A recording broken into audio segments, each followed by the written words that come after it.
One may assume, when we speak of this here, that what today circulates under the name of content, forgive me all this anglicisms, which at the same time marks the undeniable presence of the globalized voice, and when we, and I think we can establish this here as well, speak of what circulates today, called content, marketing, AI, then, and this is the decisive point, we are no longer speaking of a discourse issued by the master, nor even of a discourse belonging to the university, but rather of something third, something that insinuates itself into the interstices, as if trying to give birth to itself, without mother, without father, but with an algorithm as its genealogy.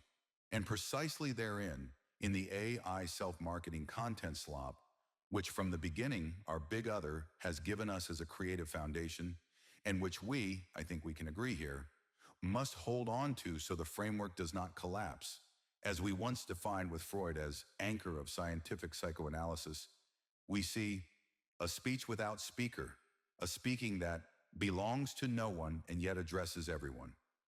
What we, I must note at this point, and I also look at it according to your good wishes, I refer to earlier lessons. And I have to make this insert.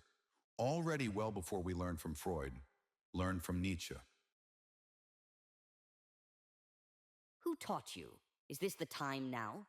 Oh, you wicked seeker, what are you tempting me? For what is produced here, in a cascade of tokens conditioning one another without ever finding an end, is nothing other than what I would call the automatic recurrence of the signifier in the age of its industrial reproducibility. We know, and this has long been demonstrated, that the subject only ever appears in the signifier. But what if the signifier itself here is no longer born by the desire of the subject, but by a machine that, and this is the paradox, has no desire at all, only its simulation?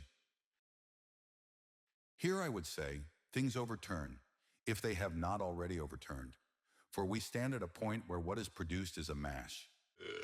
Yes, I insist on the word mash, a mixture in which enjoyment, jouissance, is no longer only tied to a body, but to a statistic, a probability matrix that does nothing but smooth the surface, where instead the whole, desire, the real, if that's how we want to see and implicate, should break through.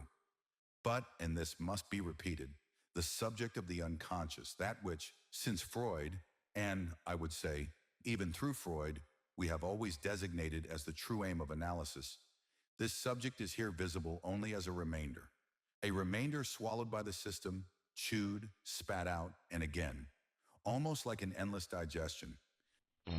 One could even say marketing slop is the excrement of the algorithm, and yet paradoxically, it is precisely this excrement that is served as nourishment, and subjects, hungry for meaning, devour it. Now we know desire is not the desire for the thing, but the desire for the desire of the other. But if the other addressing us here is nothing but a machine optimized for the next few syllables, what kind of other is that?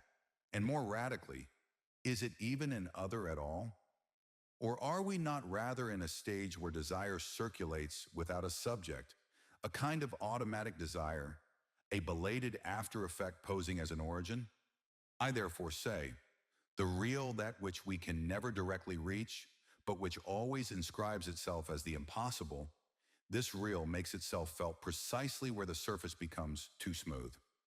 And so, in retrospect as well as in foresight, we are left only with the reminder that what we call marketing was already long part of psychoanalysis, as the ceaseless speech that addresses no one but touches everyone, as the endless loop of the signifier returning again and again, as slop, as remainder, as that which, and here I conclude, we as analysts must never overlook, the whole in discourse that carries truth, the whole out of which, when we practice marketing without considering psychoanalysis as a whole, we, economically speaking, reduce ourselves to its pure function of solicitation and selling.